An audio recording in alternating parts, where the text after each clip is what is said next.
नमस्कार दोस्तों, आप देख रहे हैं यूनिवर्स ज्ञान टीवी और आज हम आपको लेकर चलेंगे एक ऐसे दिव्य और अद्भुत यात्रा पर जिसे देखना और समझना हर भक्त का सपना होता है।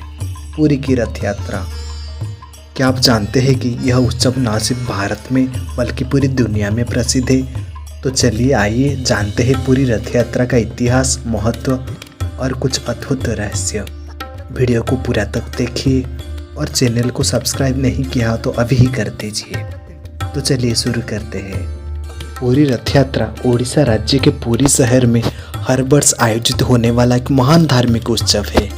यह भगवान जगन्नाथ, उनकी बहन सुभद्रा और भाई बलभद्र के लिए बनाया गया पर्व है। भगवान जगन्नाथ जो विष्णु जी का अवतार श्री कृष्ण जी का ही एक रूप है। भगवान जगन्नाथ के बारे में एक जानकारी पूरी वीडियो एक अलग वीडियो में आपको बनाएंगे। आज रथ यात्रा के विषय में चर्चा करते हैं। यह यात्रा आषाढ़ मास के शुक्ल पक्ष की द्वितीया तिथि में शुरू होती है, जिसे रथ यात्रा या घोष यात्रा भी कहते हैं। इसी दिन भगवान जगन्नाथ मंदिर से निकलकर अपने मौसी माँ गुंडिचा मंदिर की ओर यात्रा करते हैं। तीनों देवताओं को विशाल रथों में विराजमान किया जाता है और लाखों भक्त मिलकर रस्सियों से खींचते हैं। पूरी रथ यात्रा की परंपरा 1000 साल पुरानी मानी जाती है।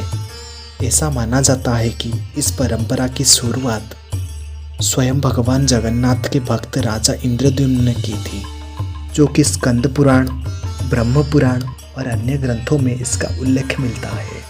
इतिहासकारों का मानना है कि यह परंपरा 12वीं शताब्दी में शुरू हुई, जब जगन्नाथ मंदिर का निर्माण हुआ।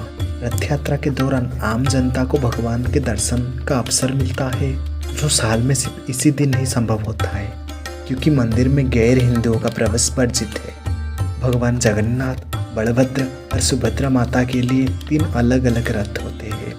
भगवान जगन्नाथ जी का रथ नंदीघोष रथ है, जिसकी ऊंचाई लगभग 45 फुट होती है। उसमें 16 चक्का यानी पहिया होते हैं। उस रथ का रंग लाल और पीला होता है।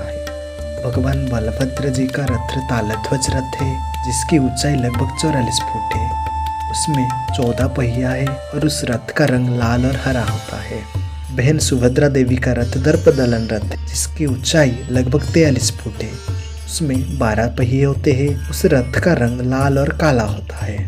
हर रथ को हर साल नए लकड़ियों से तैयार किया जाता है, जो कि खास तरह की लकड़ियां होती है, जिसे पूजा विधि ये सब के बाद ही लकड़ियां लाते हैं। और अक्षय तृतीया को रथ का काम शुरू होता है। रथ का काम संपन्न होने के बाद आता है रथ यात्रा की बारी। कुशल कारीगरों भव्य रथ को बनाकर खड़ा करते हैं, जो कि भगवान स्वयं जगन्नाथ, बलभद्र और सुभद्रा को विराजमान होने के लिए बनाए जाते हैं। रथों में रस्सियां लगाई जाता है, जिसको खींचना एक पुण्य का काम माना जाता है। कहा जाता है कि इससे सभी पाप का नाश होता है।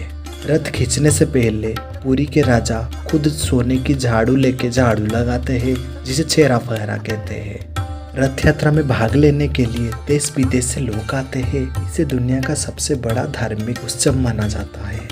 रथ को बनाने के लिए किसी भी मशीन या यंत्र का उपयोग नहीं होता। यह अपने आप में भी एक चमत्कार है।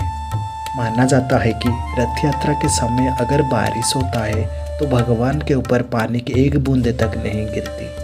देश विदेशों में भी रथ यात्रा का उत्सव धूमधाम से मनाया जाता है। जैसे कि मैंने बताया, रथ यात्रा केवल पुरी तक सीमित नहीं है, बल्कि लंदन, न्यूयॉर्क, मॉरिशस जैसे देशों में भी जगन्नाथ रथ यात्रा मनाई जाती है। इसका श्रेय जाता है इस्कॉन संस्था को, जिन्होंने इसे विश्व भर में फैलाया। रथ यात्रा की शुरुआत होती है सुबह ब्रह्म मुहूर्त से, फिर होती है मंगला आरती, फिर तीनों रथों में भगवान जगन्नाथ, बलभद्र, सुभद्रा को विराजमान किया जाता है। उसके बाद राजा का छेरा पहरा होता है और आखिर में रथों को खींचने का कार्य शुरू होता है। यह यात्रा करीब 3 किलोमीटर लंबा होती है, जो कि बड़दांड से होकर गुजरती है।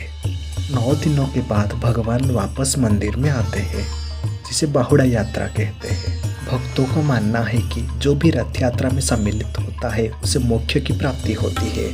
रथ यात्रा सिर्फ एक त्योहार नहीं है, ये भक्तों की प्रेम और श्रद्धा का प्रतीक है।